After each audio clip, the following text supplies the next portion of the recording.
Hello, Chef Mike. Hi, how are you? I'm good, you? Good, thank you.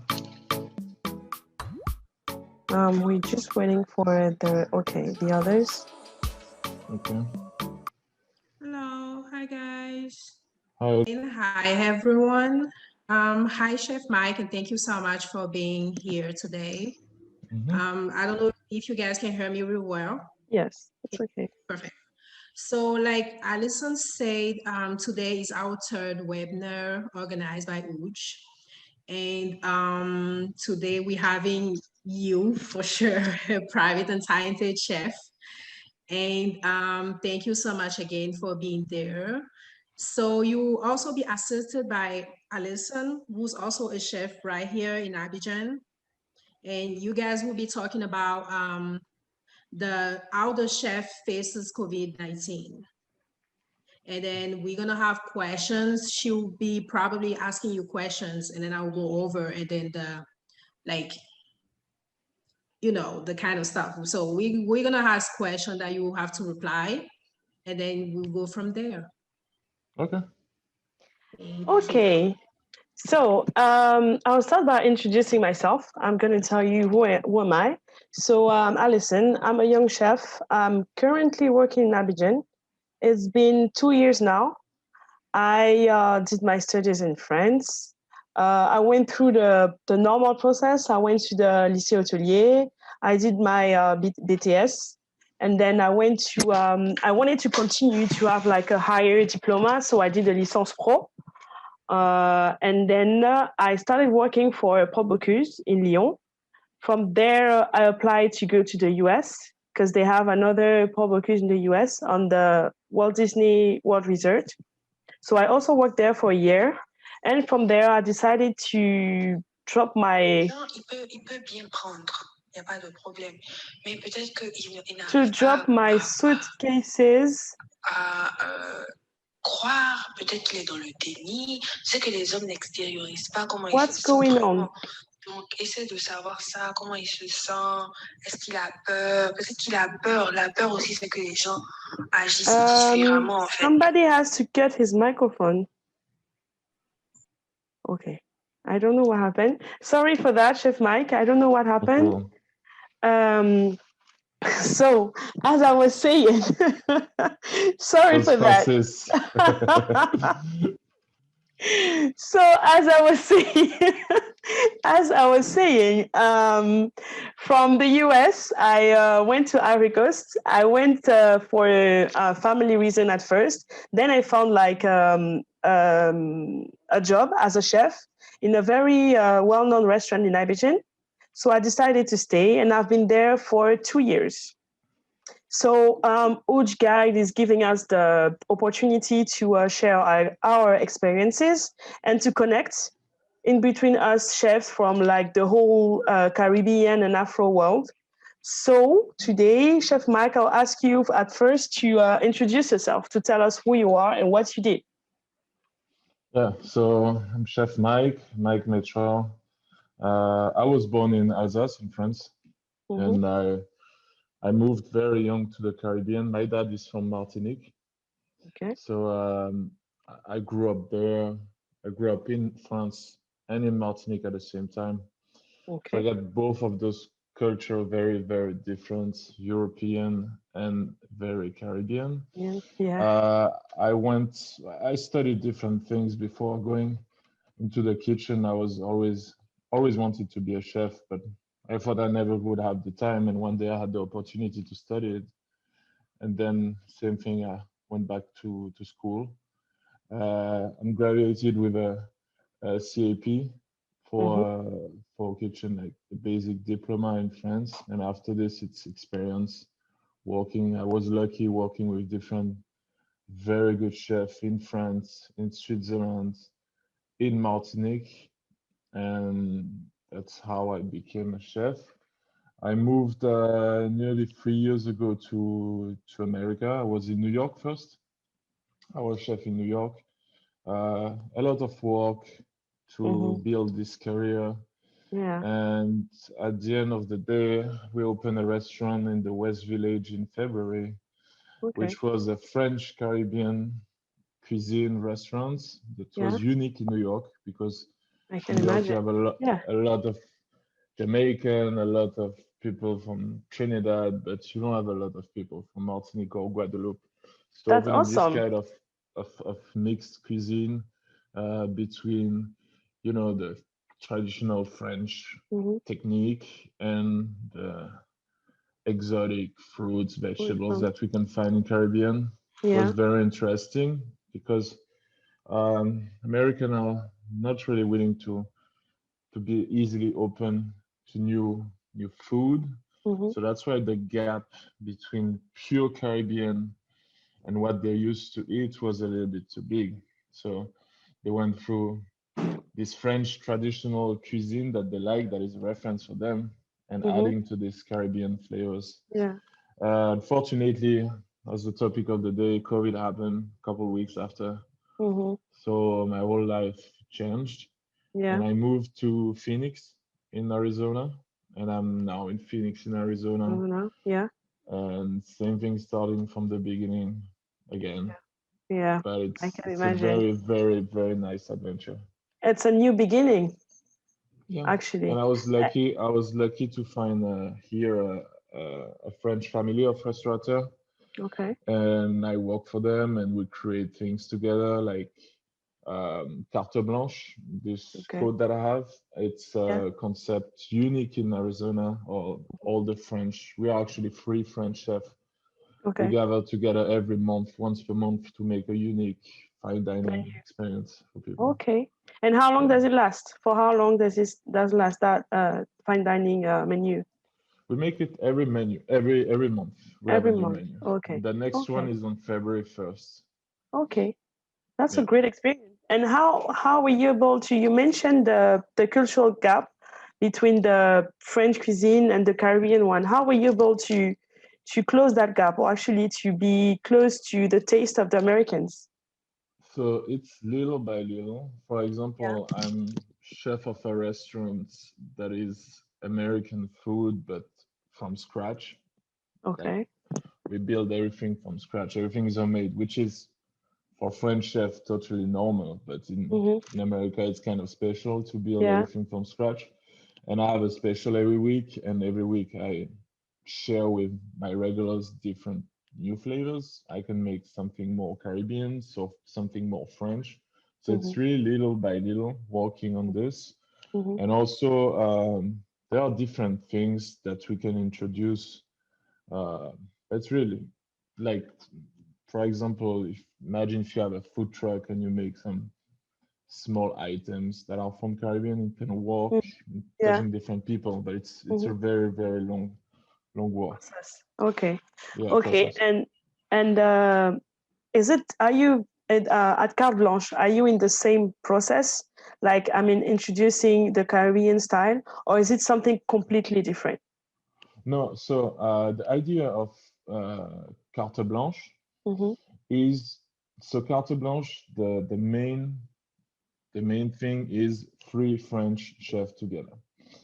Okay. But every menu on carte blanche, every item on the menu, it's a 7-course menu. Every item represents a region of France. Oh wow! So okay. I'm trying every edition to go a little bit further and go in Further Caribbean, because Martinique is a French is region. also French. Yeah. Yeah. For example, for February 1st, I'll have a guava duck breast with sweet potato gnocchi, ginger pudding, stuff like this, but are a little bit more exotic. Even the name sounds tasty. Yeah. That's nice. That's nice. And when you first started in the US, what is your first I don't know, your first experience? The first thing you noticed that still, how can I say that? The first thing you noticed that is still today like something you have to take. How can I say that? Looking for the right word. The first thing you notice that is still valid up from when you start till today. Like something that is, when you want to go to the US, like this thing you have to take that on the way. I don't know if I was clear. As in, when you Tu peux le a... dire en français? En fait, ce que je voulais dire, c'est le truc le plus... quelque chose que vous avez remarqué dès le début et que vous prenez toujours en compte jusqu'à présent, en fait, dans le fait de cuisiner aux États-Unis. Yeah, so there are some flavors that people will always, or some items that people will always order and are more willing to try. Things that they eat usually, and if you put a little twist that is something not usual, they will try it once. Okay. So I don't know, it can be wings, it can be mac and cheese, it can be special seasoning on fries, it can be, it's really, really random, but those things, you can work on it and add some different flavors and make it work. Okay. So I read that you call your cuisine Métis style cuisine. Can you tell me more about it? Can you explain that to the people with us today? Yeah, so Métis cuisine. So Métis, it's a term. It's something I was really shocked when I came in US. It's a word that's pretty bad. Like they don't use it like us in Caribbean to say someone is Métis. It's just mixed race. And this is the name of my cuisine. It's simply, as I explained before, it's French technique. It's my identity and the Caribbean twist. It's really simple. Okay. As I say, I was mentioning my carte blanche. It can be like, instead of making a potato gnocchi, you make sweet potato gnocchi, stuff like this. Okay. A lot of people do this, but it's really, me, it's really aimed for the Martinique, Caribbean. France, Okay. Okay. And why the US? Why did you move to the US at first? Why the US? So it's a connection I had at one moment that allowed me to. Okay, just like okay. And also, I'm curious to know, because you are from Alsace, which is in the north of the France, right? And I mean, it's so different from Martinique. Like this is like, for me, this is like two different worlds. So how are you able to make it like work together? Even in the way you are cooking, and then like. It's something crazy, as you say. It's really two opposite worlds. But when you know both, there are some similitude. Yeah. And I cannot explain it, but it's just who I am, and it's a part that's of how my you work. identity. So I mix it together, and it works. Okay. Because I can take the best from one and the best from the other and put it together. Sometimes it works, sometimes it doesn't work. That's why I have to work a lot to make tests and everything. But when it works, it's something unique. Okay. And how are you able to make people actually try and willing to try? Because I know you mentioned it earlier that sometimes Americans are not really like open-minded about the food and everything. So do you have a special trick, a special something that to make them like actually wants to try and not being like, oh, I'm not eating that, I don't know that, I don't want that? So it's funny you say this. It's something I try with my cooks too that work with me, because they are also sometimes like some of them never eat duck. Okay. So I make them try. I say it's meat. They try it. It's good. And finally you eat duck. Okay.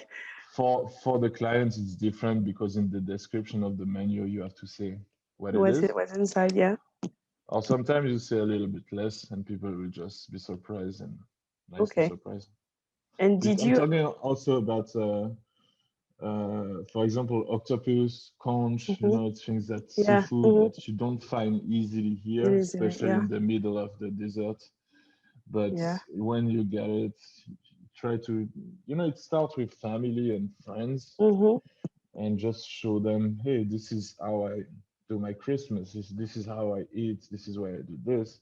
And it's just sharing culture, and people are open. It also depend of the people, of the person. If it's someone who traveled, someone who are in LA or New York, more open-minded, but sometimes it depends. It really depends on people. Talking about that, how are the people in Phoenix compared to New York? Do you have some difficulties to adapt to the mentality or the way that they are? You mentioned the fact that some people are more open-minded than others. How is it between Phoenix and New York?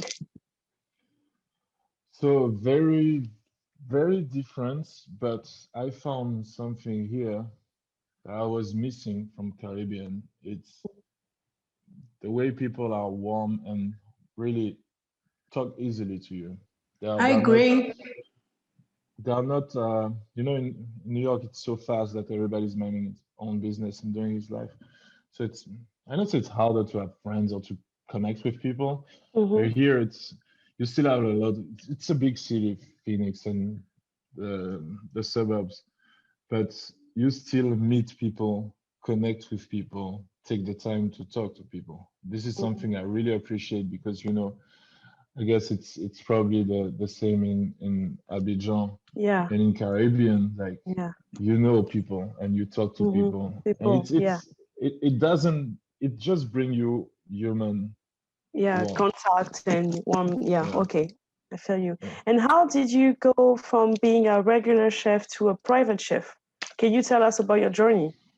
So this so private chef, I was doing it in New York. I was chef of a Caribbean restaurant that was an amazing place, but unfortunately closed. And with my experience, I applied for a private chef gig, and I get it. And after I was doing catering and things like this, it's really, I would say, when you have experience of the service in the kitchen after being a private chef for like 3, 4, 5 people or 30 people, it's still quite easy. Yeah, and which one do you prefer the most? Working in the kitchen with all the stress and the hours and everything, or being a private chef, you know when you start, you know when you finish, you know how it goes. Which one do you prefer? Honestly, I would be private chef full time now. I would miss the kitchen, the regular restaurants. Okay, And now I can that's say I what I prefer thought. private chef. You know, Yeah, yeah, it depends. this stress is what at the end of the day makes you happy It's because addictive. you went through it. Yeah. Yeah, I agree. I agree. Okay, that's what I thought. And I wanted also to know, talking about the topic, how is it for you, the private chef part regarding COVID-19? How is it affecting you as a private chef first? So right now I stopped this activity since COVID. Okay. I was focusing on other projects. Mm-hmm. And now with the restaurant where I work, Copper and Logs, with Carte Blanche and with my personal project for another structure, Okay. I'm pretty busy. So Okay. yeah. So you don't have time for that anymore. Okay. And so And even you, if I can add, even some friends of mine who are private chef, um, their activity has been totally stopped. Most of them. Yeah. Because we last week we had another chef from France who were telling us that in France that activity is kind of okay. It's actually people are actually more willing to have chefs coming to their home to eat because of the COVID. So they know when it's home, they know how things are made and how it goes and everything. I think it's, from what you said, it's still kind of different in the US. Yeah, what works here and what is the future if the COVID stays is the takeout and delivery food. This Okay, works like it's this different. is Yeah, the and future. as you can, all the brands, the DoorDash, Everybody's Postmates, doing that. Yeah. everybody, yeah. Okay. Okay. So you are currently working at Carte Blanche, and you are also a chef at another restaurant.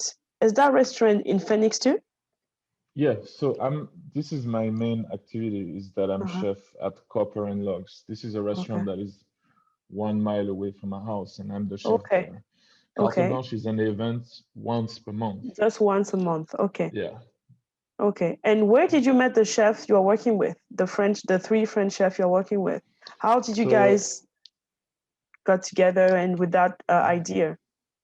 So it was I was hanging out with a friend of mine and he told me I wanted to open something different and I was talking to him about it and we were having drinks together and he told me, hey, I know this person, you can talk to this person about what you want to do. So we went to see this person and actually this person had a store next door to my actual boss. So Okay. he told me, no, next door they're looking for someone, and I went there, and I meet them there, and since we Okay. work together. Yeah. Okay. And are they? I mean, I guess they are not from the Caribbean and all. They are just from France. Yes. So how is the communication? How is the sharing of ideas? Because I know sometimes when you're a chef, it's kind of difficult to work with other chefs because all of you have their own way of working, own way of seeing things. So how are you able to make it work all together? So I think the first thing I saw with this person and that made me wanted to work with him was the respect. Like Okay. there is a big respect because between all us three about ideas, about process, about the way you work. We know we don't we're all French, but we didn't work in the same restaurants. We all don't have the same age. We don't have the same experience. So it's all about respecting each other,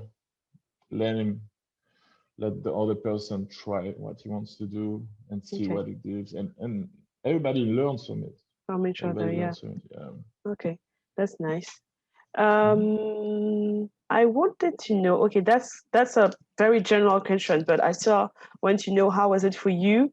What was the consequences of COVID-19 for you in Copperlogs and with Carte Blanche? So I started at Copper and Logs when they reopened after the first shutdown. So in Arizona, we don't have a shutdown. We are limited space, social distancing, but restaurants are still open. Okay, So even the only consequence from COVID is that people are more afraid to go to the restaurants. That's the only thing. We're not closed. We're not takeout only. We're just working regular hours. Regular hours.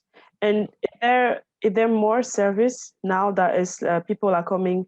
Because I mean, you can't have a lot of people at the same time. So are you working more? Are you making more hours because people are coming like in different role or no? It's pretty much the same. Yeah, it's pretty much the same. Nothing really changed. Yeah. It's just less busy because people are still afraid. Yeah. But it's all right. Okay. And as for Copperlogs, what kind of kitchen, what kind of cooking do you do there? So as I said, we make American food. Oh, that's the one you were talking about. Okay. Yes, but we make everything from The twist. scratch. Yes, we make everything from scratch. That makes a difference because most of the restaurant they don't use like I don't know. For example, for my burgers, I made every 2 days. I made fresh burger buns. Yeah, stuff like this. And is so the idea yours? More work. No, it's from my boss. You just joined the team. Yeah, you joined the team. Yeah. They opened in February. Okay. And 3 weeks after they opened, they had to shut down. The actual shutdown. Yeah. Okay. And the restaurant you left in New York, did you leave because of COVID-19, or you left because you wanted some change? No, the restaurant closed, and after I left, and I wanted some change too. Okay. How long did you stay in New York? How long did you work there? Almost 2 years. Oh, okay.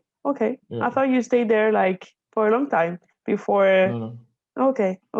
Yeah. So why did you leave Martinique at first? So as I said, I had this opportunity, and at the same time, the restaurant I was chef in Martinique had some issues with the owner. Oh, okay. I wanted to have to go deeper in the why, but okay, so that story. Okay, I'm not going to insist on that. All right, I see. I understand. And so, what are your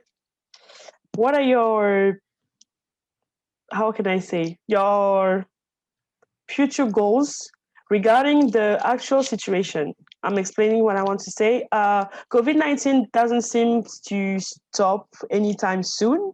And you mentioned that you were working on some projects. So how does the COVID-19 affected your project? And are you planning on working regarding the new situation? So as I said, what is working now is a lot of delivery and takeout food. So that's why the project I had, the ideas I had, I just redirected in this direction. So I'm gonna work on something, especially in the neighborhood where that is my target. There is a market that needs to be taken. Yes. Okay. You will know soon. I can. Okay. I wanted to know, but okay, I'm just gonna stop here the question about that. And how is it about the local products? Are you still able to use the product from Martinique, the one you know, the one you love? Is it still possible, or it's kind of difficult regarding their situation? So that's a very good question because, first of all, when Phoenix is in the middle of the desert. It's a big city, but it was very difficult for me to find some local products. And I found 1 month ago, it's like an Asian supermarket. Yeah. And they have actually a lot of seafood. They have conch, they have octopus, they have breadfruit, they have yam, they have all this. Yeah, everything. So, okay. Oh, just like a bit in France, when sometimes when you want the product from Africa, you have to go to the Asian shop. It's like that in France too. Yeah. Okay. Exactly. So are you how can I say that? Okay. Usually I ask all the chefs we interviewed what their opinion concerning the products, the local products, the Afro products, how it is seen abroad, and what can we do about that? What can we do to make it mainstream? That's a very good question. Honestly, here, there's not a lot of person who know exactly what it is. And for example, a sweet potato, use the white sweet potato, the white sweet potato or the purple one. Yeah. Something that you can find even in big stores where everybody goes. There's not a lot of people who buy it. Always people who are cooking chefs, always people who have legacy from Caribbean. They know, Africa. Yeah. But I don't know how to. I think it's through chefs' menus and all this stuff that we could introduce those kind of stuff. Yeah. But I don't know. Maybe we could create. That's what I was about. Is it something that you're willing to do? A challenge that you're willing to take? Like make the local products either from Martinique, from the Caribbean in general, from Africa, mainstream. Yeah, it would be interesting. The other problem is the price. Yeah. Because you buy, for example, yuca, manioc, you'll pay nearly, like $12 the kilogram. Oh, wow. Okay. That's expensive. And one manioc is more than 1 kilogram usually. Yeah. Yeah, it's super expensive. Yeah, that's expensive. So it's all about, I think, the price for this, because yes, you can transform things and you can make it work and create recipes and make, I don't know, frozen dishes, vegetables, but the price and the providers, the vendors. That means we have to go, we have to start right from the beginning. We have to start right from the country where the products are coming, so that follow all the chain till they reach the point, so we can actually make some reasonable price and be able to use those products, right? Yeah, exactly. But it's the world supply chain that has to be built if you want to do something like this, because people love it. Like when they have, for example, yuca fries, well, sweet potato fries now, it's more popular. Yeah, popular. Things like this, it works. It works. Okay. So I'm keeping in mind that you can be interested by a project like that, right? This is something that can be okay. I'm noting that somewhere. We'll get back to you on time because we are a lot of projects we're working on. So that's interesting. I'm happy to know that we can reach you for that. That's good. Sure. And when you were in Martinique, were you working with some local producer? Like, I mean, from you to them directly, no supermarket in between and stuff like that. So it was the best supply chain ever. So literally the guy would catch the lobster or the fish and go directly Send in it my to kitchen. you. Yeah. He would come during the service with his cooler in my kitchen and give me like still living lobsters and stuff. It was amazing. And also I was going to the market very, very often, like nearly every 2 days.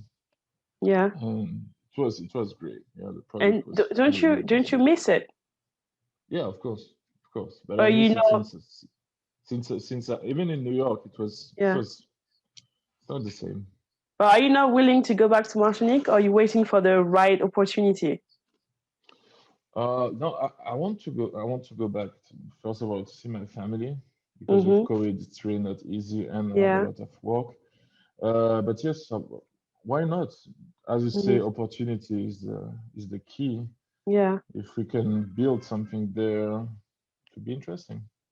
That brings me to my next question. Is it part of your project to open a restaurant in Martinique? Yeah, it was. Yeah? It is, and it will be always. But as I say, I saw so many things, so many money wasted in restaurants that didn't work here in Martinique, in New York, in France, that are just way too You are sure to have cautious. the right concept. Yeah. Yeah. Okay. Okay.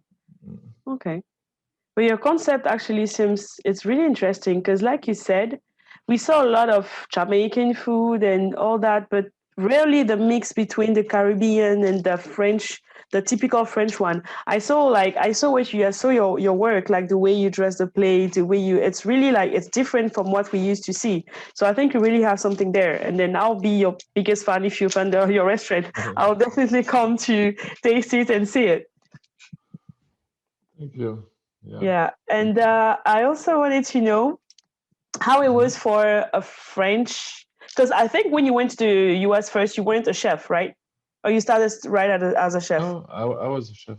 So how was it for you, like a French chef coming straight from France into an American team? How was it for you? So it's two different worlds. From France to already France to Martinique is different, but France and Martinique from New York is totally different.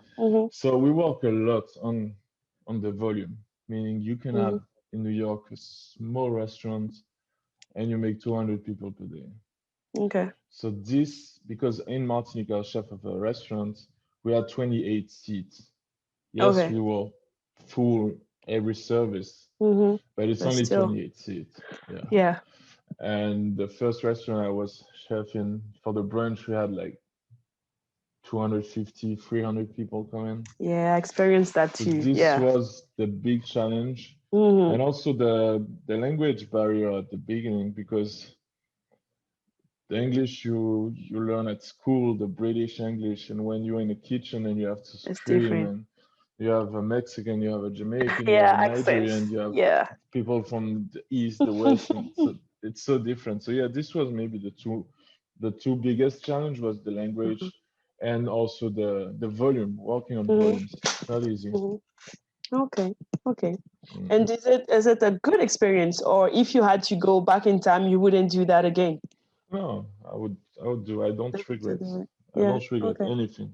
That's good. And the only thing I regret is that I came too late in Phoenix. I didn't have the time to see my favorite soccer player, Didier Drogba. I'm taking this. I'm touched, actually. That's nice. And you took some actions in New York regarding the people suffering from COVID-19. Like you had an event, I think. Can you tell us about it? The neighborhood, So So I went to Arizona in March, and I got a call for a program in New York for a couple of months, and we are cooking for a neighborhood. It's like a neighborhood center, and we are cooking meals like 300-400 per day with a team of like students and young guys from the neighborhood center.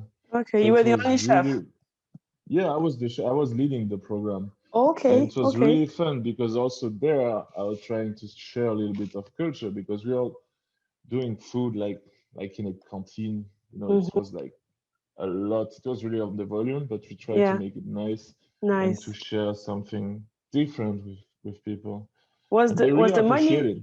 Yeah, was the menu completely on you, or you had some directives to follow?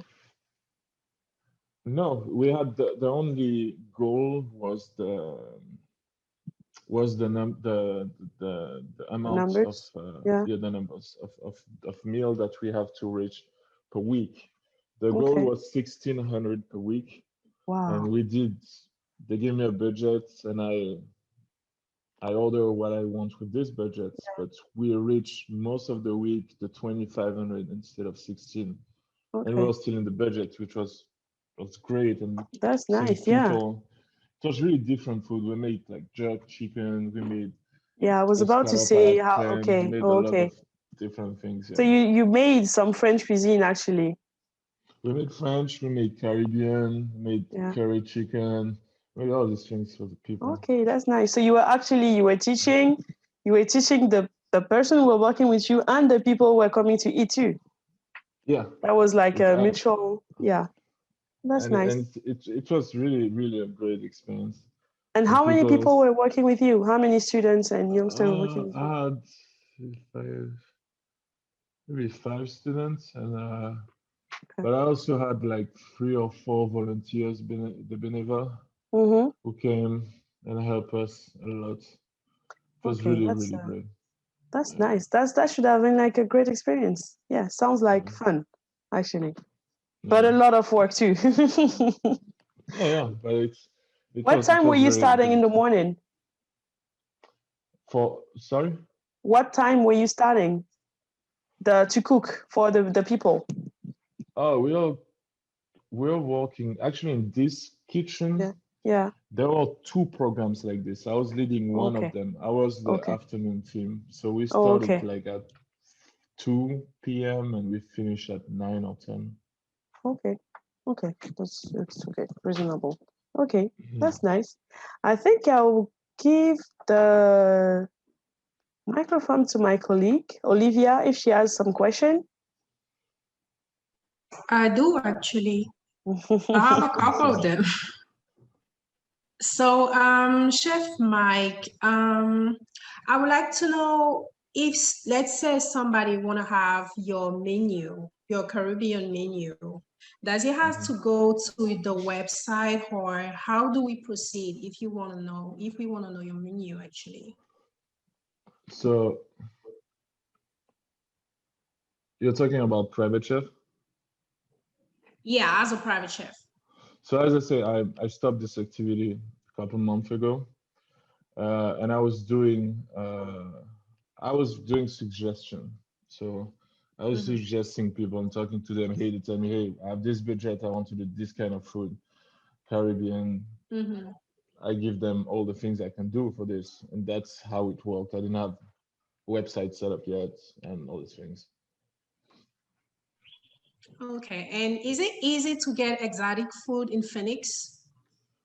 Yeah, as I said before, it's not at every corner of every street, but specific store, I found 2 of them, and it's Asian supermarkets, and you find a lot of things like, which is good. It's that they are like, for example, seafood and fish. It's crazy to say this for a chef, but I prefer to have it frozen because we're in the middle of the desert, so I'm sure that there is no problem with the quality. And there's a lot of seafood and fruits and vegetables from Caribbean. I'm sorry, I'm jumping in the thing. Is there a difference between the quality of the products from New York to Phoenix, and from where you were before, Martinique to from France to the US. Yeah. You have a big gap between. It depends. If you really put the price for some specific things, you can really get very good things. But as a chef, also we are responsible of all the budget and all these things and all the money. So I have to be very careful. But I would say quality is average. Is good. It's good. You're talking like a politician. You're saying less and not too much. It's not bad. It's not bad, but you know, when you used to work with the farmers, with all these things, it's different.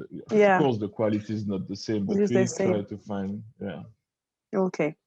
I'm sorry, Olivia. I give you back the. Okay, so I have a question and a comment from Gervais Foucault, and he says, or she, I don't know. I'm sorry, I don't know. So I would like to eat Colombo again since I was student in French. If I stop in Phoenix, is it going to be possible to eat some in your restaurant? Or it has to be a special order? So it can be a special order, or if you let me know enough time in advance, I can manage to have this as special of the week in my restaurant. So you can come and just order special of the week and to be this. But you have to let me know at least 2 weeks in advance. Is it something you do as usual? 2 weeks. It's something I do. For example, I say I go out to meet my customer, my regulars, and for example, last week they told me, "Hey, 2 months ago you made this. It was amazing. I want it again." I put it again on the menu just for them, as special, just for the week. You know. So yeah, I'm willing to do it if you let me know enough time in advance. That is nice. Okay, sounds good. So I would like to know, how does COVID affected your personal life as a private chef? How Chef Mike actually dealt with COVID? So as I say, it changed totally my life as a chef. We work with different. It's totally different. As I moved, I stopped as private chef. I stopped my activity for, I don't know if it's forever or if I do it again.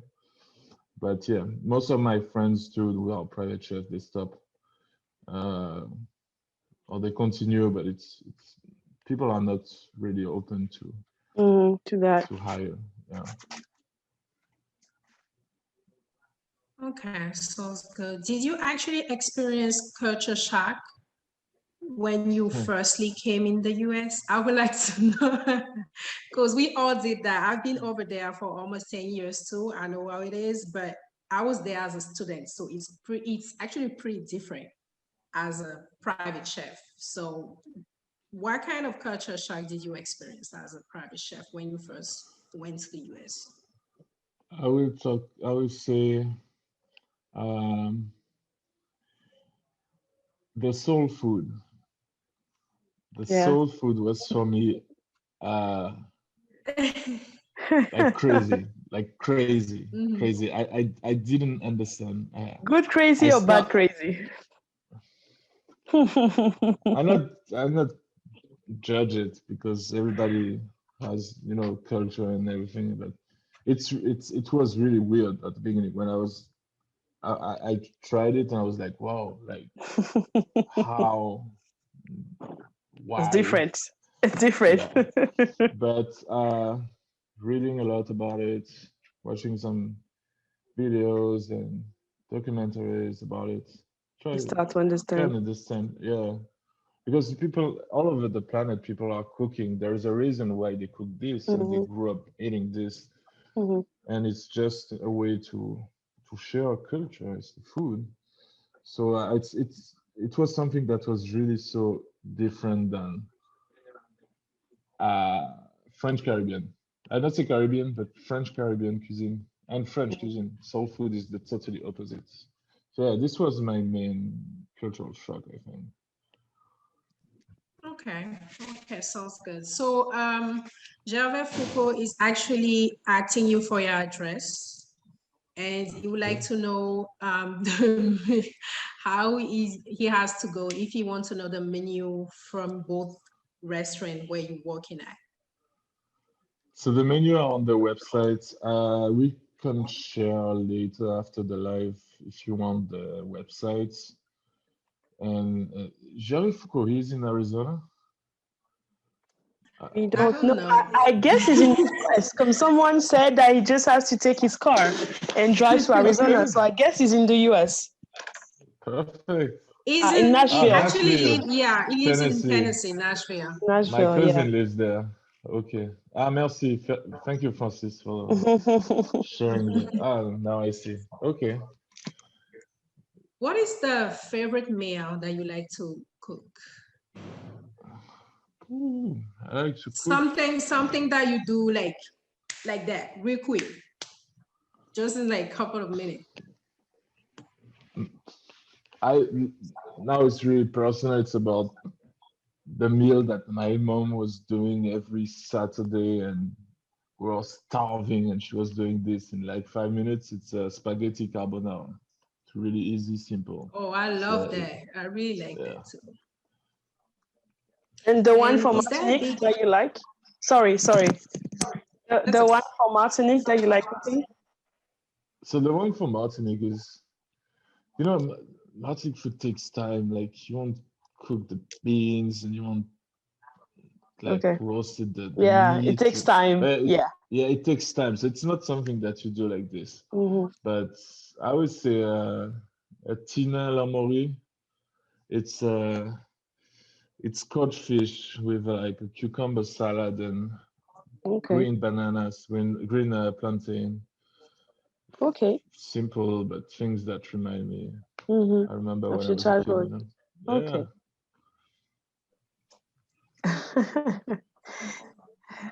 Gervais is asking, he says that he missed the galette des rois a lot.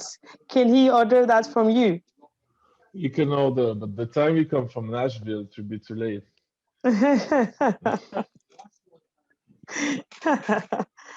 And do you actually introduce some French, like some French culture like that in your restaurant, like in Carte Blanche, or like, for example, for the Epiphanie? Did you do something related to that, or? So I didn't personally have the time to do it, but so my boss, he's the chef of a French restaurant. So he owns French restaurants and 2 American cuisine restaurants. I'm the chef of one of those, but in his restaurant, in the French one, he was doing the galette des rois, the king's cake, and all these things. Yeah. Okay. He's making the quiche and all these things. Yeah. Okay. And would you like? I'm sorry. Go ahead. No, please go ahead. I was about to ask if you were like open to a partnership with African chef, as in working together, you coming and them going, and something like that, Of course. Okay. Yeah, it's to be very interesting. And are you interested in the African cuisine, as in, because I know it's very like there's a lot of things to discover, and this is something that is like something that you're interested in. Yeah, I am, and I think we should start, because of COVID, all these things. We can do a live cooking with a chef, something like this. Like easy, half an hour, 45 minutes cooking something and bringing African flavors, Caribbean flavors, French flavors. Yeah, it's interesting. Okay. And are you already in touch with some African chef, or not really? Even some that are in France, I don't know, like Chef Anto, the well-known one. No, I was when I was working in New York, I had in my restaurants, I had an event, and I had as a guest Paul Thiam. Okay. Yeah. And so I talked with him a little bit, but we didn't like stay in touch. He's very busy. I was Yeah. busy too when I moved. So yeah. Yeah, it was complicated. Mhm. Okay, I understand. So please, Olivia, I'm sorry I interrupted you. I'm sorry. No, that's fine, Chef. That's okay. So, is there a big French community in Phoenix? No, not really. No? Like where I am, no. Took me like 6 months to meet the first like French people, and it's actually people with who I work now. I know there is a couple up a little bit more north, uh, but there are not a lot. I know a couple, you know, but there's not that many French, not like in New York or in LA. Yeah. So you previously talked with Allison about the fact that in Phoenix, you guys don't have any state order. Like the restaurant are open, but you just have requirement, like COVID requirement, like social Exactly. distancing and stuff. So as Exactly. a private chef, as a chef over there, what was your goal to make sure that your client don't feel disappointed about the situation?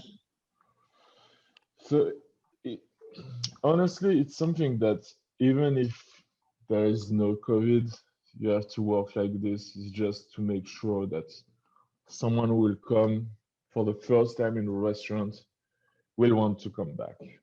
It has to be, you have to be, uh, you have to do it more because of COVID, because people are not really going out a lot. Mhm. But it's just keep doing what you're doing as a chef, even if it's COVID or not COVID. It's the same plan. Like Because we get wearing busy in masks. the kitchen. In the kitchen, we get busy the same way. It's Yeah. the same thing, you know. Mhm. Yeah. So I feel like you guys are pretty much more cautious about all things should be before there were COVID, like wearing masks, like gloves and Yeah, all this kind of yeah, of course. equipment. I'm not talking about all the health instruction Yeah. and all stuff. Mhm. Talking about as a chef how you act and how Mhm. you Mhm. plan your service. It's exactly the same way.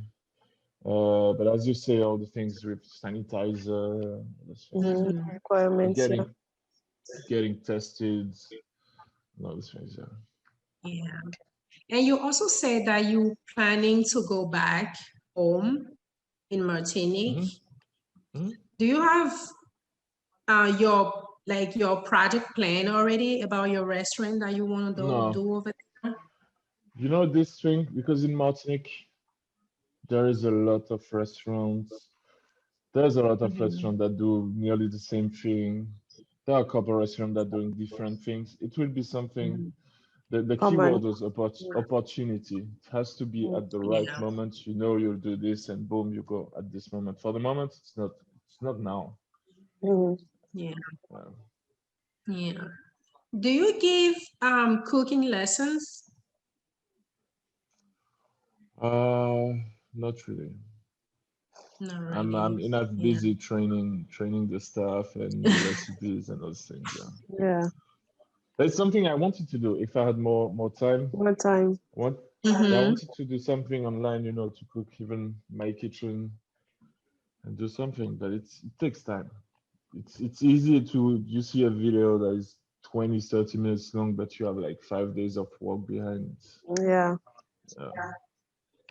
Yeah, I feel like it should be pretty tough to do it, especially because you a busy chef, so it won't be that easy for you to do like cooking lesson and then going back to the restaurant and like Yeah. yeah, I understand. And is it easy to be a chef in America, or do we need like, let's say, a cook certificate or something like that? It's So a question from Francis. Mhm. something funny about America is that every cook is called a chef. Okay. Like I met people, they tell me, "Hey, I'm a chef." I say, "Yeah, cool. In what restaurant?" And they tell me this restaurant. I'm going there, and What do you do? They are chef de partie or they are commis. they are they are peeling potato in the basement. Yeah. You know, so it's chef. The first of all, the world chef. Like you have chef cooks, and you have chef who creates, executive chef, chef de cuisine. And I will not say it's hard, but you have a story to tell. You have to create something that people will want to like. And that's why it was, I wouldn't say easy because it was a lot of work. That's why I've been able to stay too as a chef in America about the French Caribbean aspect. It's unique. Even in New York, there's nothing about French Caribbean. So you have a story to tell and you have an execution, the way you execute the things. Those two things are the keys for um, for being a chef here.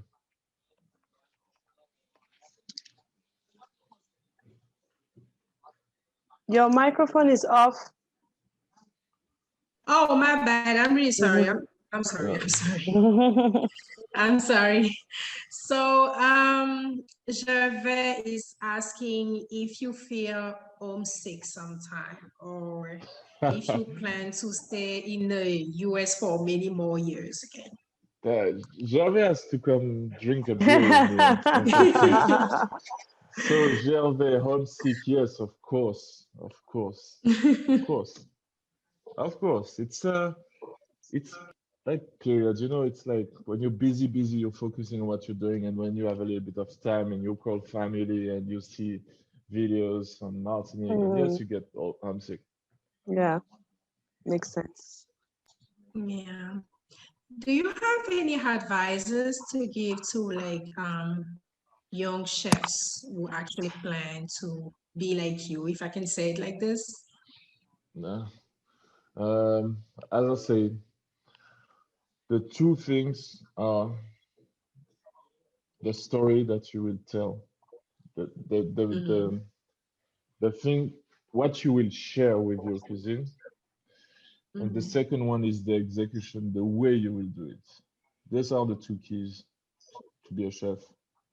And if you have something that you think is unique, that is good, very good, work on it, share it with people. And this is how it starts. And work hard. Don't be afraid. Like hospitality is you know this, Allison. It's a world Yeah. like you don't count hours. You just work, and one day And you'll get what you're the saying reward. is really important because nowadays with all the TV shows and all the thing we're seeing, it makes it seem like it's something really easy, or you just start to cook and then now you're a chef just like that. And all the hard work is like being like forget. But then what you're saying is really important. Yeah, it's a lot. It's you don't see all the like I for carte blanche, for example, we always make tests of everything. Things I wrote them on the menu. But even as a chef, I have to try 3, 4, 5 times the recipe, adjust it, and then you get something cool, something unique. Yeah. I feel like you really have to feel the passion to do it. Yeah. If I'm not mistaken. It's the worst job. If you don't have the passion, it's the worst job. You can't do it. Yeah. Doing it for money or stuff like that is not worth it. Yeah. And the problem also, I'm not saying it's not a problem, but often here in the United States, people who are working in hospitality, they do it when they are students or just to get a little money or an extra job. It's not taken often seriously like it is in France. Like you want to become a chef and it's wow. It's true. Yeah, so we basically at the end of our webinar, but I have one last comment from Gervais, and it's really nice. So I'm gonna read that to you. So I won't promise you, chef, but I'm going to stop by your restaurant one day. 15 hours drive, it's a lot. So coming there to visit the Grand Canyon, and I will visit you for sure. Sure, Javi. Just let me know when. Just let me know. Okay. So thank you so much. Thank you, guys. And as I say, we could work on something. Yes, together. We'll definitely keep in touch for that because, yeah, I think this is something we can do and this is something's going to work.